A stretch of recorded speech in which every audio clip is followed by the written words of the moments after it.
ఓటుకు నోటు కేసుపై AP CM Chandrababu స్పందించారు. ఆ కేసును తమ అడ్వకేట్లు చూసుకుంటారన్నారు. ఓటుకు నోటు కేసులో ఏముందో స్టడీ చేసి చెప్పాలంటూ విలేకరులకు సూచించారు.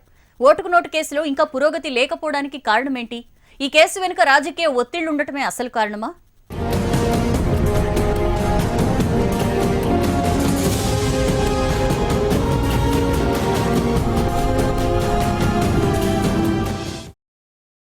సరే, ఇక నోట్ ఫర్ ఓట్ స్కామ్ మళ్ళీ తెరపైకి వచ్చింది. సడన్గా అంతా స్తబ్దుగా అయిపోయిన తర్వాత మళ్ళీ వైసీపీ ఎమ్మెల్యే ఒకరు అప్రోచ్ అవ్వడం, దాన్ని మళ్ళీ 1 month లోపల సమగ్రమైన రిపోర్ట్ ఇవ్వండి అని చెప్పి కోర్టు ఆదేశించడం, లాయర్స్ చూసుకుంటారని చంద్రబాబు నాయుడు ఇవాళ రెస్పాండ్ అయ్యారు. ఏంటి సార్, ఎలా ఉండే అవకాశం?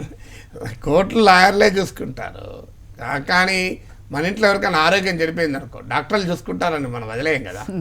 నర్సులు చూసుకుంటారు, వార్డుబాయిలు చూసుకుంటారు, మనం కూడా చూసుకుంటాం. సో లాయర్లను చూసుకోవాల్సింది చంద్రబాబు నాయుడే.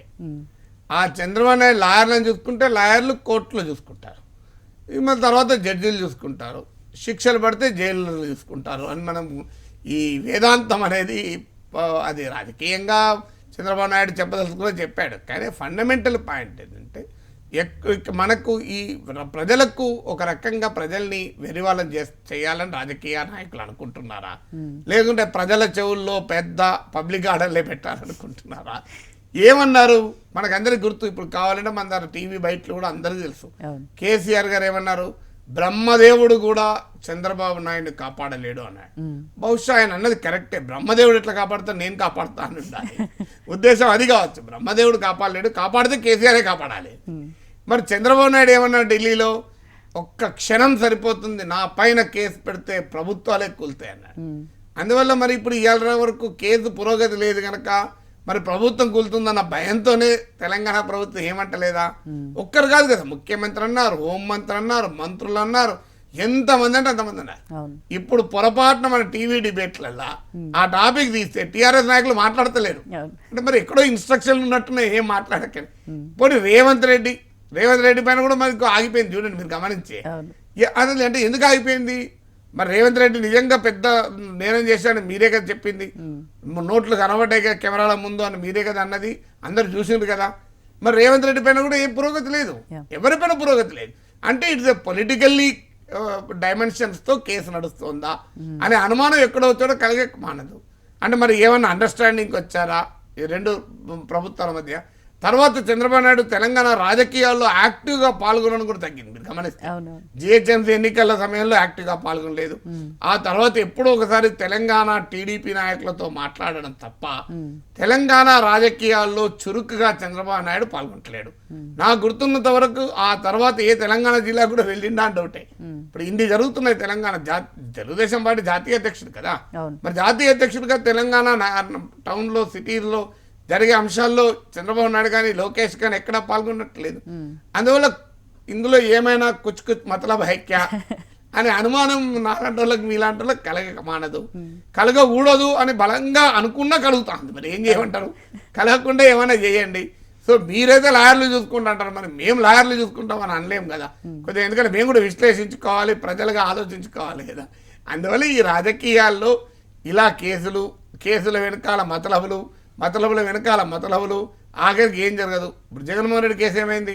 జగన్మోహన్ రెడ్డి కాంగ్రెస్ వాళ్ళు వాళ్ళ పార్టీలు ఉన్నంతకాలం ఆయన అవినీతి పడు కాదు, అలా పార్టీ తిరగబడుతూనే ఆయన జైలుకి వెళ్ళిపోయిండు. మరి జైలుకి వెళ్ళిపోయినప్పుడు చంద్రబాబు నాయుడు ఆయన ఇతర నాయకులు ఏమన్నారు, 1,00,000 కోట్లు తిన్నారు, అవన్నీ కక్కిస్తాం, ఆంధ్రప్రదేశ్కి అభివృద్ధికి వాడతామన్నారు. ఇంతవరకు 1,00,000 రూపాయలన్నా వాడినరా? మరి ఏమైంది? ఎందుకు ఒక్క కేసు ఏం కాదు జగన్మోహన్ రెడ్డి మీద ఇంతవరకు? తర్వాత ఏమైనా అయిందా? 2014 తర్వాత 2 ఏళ్ళు అయింది కదా. మరి 1,00,000 కోట్లు తిన్న జగన్మోహన్ రెడ్డి మీరు ఎందుకు ఉపేక్షిస్తున్నారు? ఎక్కడొక అనుమానం వస్తుంది, మీకేమన్నా మతలబు ఉందా? మరి వీళ్ళిద్దరు ఎందుకు ఏకమైనరా? పైకేదో తిట్టుకుంటారు మనల్ని పిచ్చోళ్ళని చేస్తానికి. మరి ఎందుకు జగన్మోహన్ రెడ్డి మీద ఏ కేసు ఏం ముందుకు జరగదు? మరి కేంద్రంలో ఎన్డీఏ ప్రభుత్వం ఉంది, రాష్ట్రంలో ఎన్డీఏ ప్రభుత్వం ఉంది, చంద్రబాబు నాయుడు చాలా గట్టివాడు, మరి ఎందుకు అవుతోంది? అంటే ఏ రాజకీయ నాయకుడికి ఇదే కాదు. ఇప్పుడు కాంగ్రెస్ హయాంలో ఎన్ని కుంభకోణాలు వచ్చాయి? బొగ్గు కుంభకోణం నుంచి మొదలుకొని మీకు ఎస్ బ్యాండ్ కుంభకోణం, కేజీ బేసిన్ కుంభకోణం, ఇట్లా కామన్వెల్త్ క్రీడల కుంభకోణం, అన్ని కుంభకోణాలు. మరి ఏ కాంగ్రెస్ నాయకుడికి ఏమైంది? ఇప్పుడు మరి బీజేపీ అధికారంలో ఉంది, కాంగ్రెస్ నాయకులు లోపలేయాలి కదా. కాంగ్రెస్ హయాంలోనైనా కాంగ్రెస్ నాయకులు లోపలేశారు తప్ప బీజేపీ వచ్చినాక ఒక్కరినైనా కాంగ్రెస్ నాయకులు లోపలేశారా? అంటే ఏంటిది? పోనీ అంతకుముందు బీజేపీ టైంలో కూడా అవినీతి పనులు ఆరోపణలు వచ్చాయి కదా, స్పెక్ట్రమ్ స్కామ్ అప్పుడు వచ్చింది, ఇప్పుడు వచ్చింది. మరి ఇలాంటి కుంభకోణాలు అప్పుడు కూడా వచ్చాయి కదా. సో ఏ కుంభకోణంలో ఎవరు జైలుకి వెళ్ళిండ్రు? ఏ బీజేపీ నాయకులన్నా 10 ఏళ్ల కాంగ్రెస్ ప్రభుత్వం జైలుకు పంపిందా? అంటే ఈ రాజకీయ పార్టీలందరూ మనను వెర్రోళ్ళని చేసి పిచ్చోళ్ళని చేసి ప్రజల్ని వీళ్ళ మనోభావాలతో ప్రజల్ని ఆడుకుంటారు. తర్వాత వాళ్ళ వ్యూహాత్మక అనుబంధాలు బంధాలు, సో ఈ జీవన చదరంగాలు అనుకొని మనం పాటలు పాడుకోవాలి.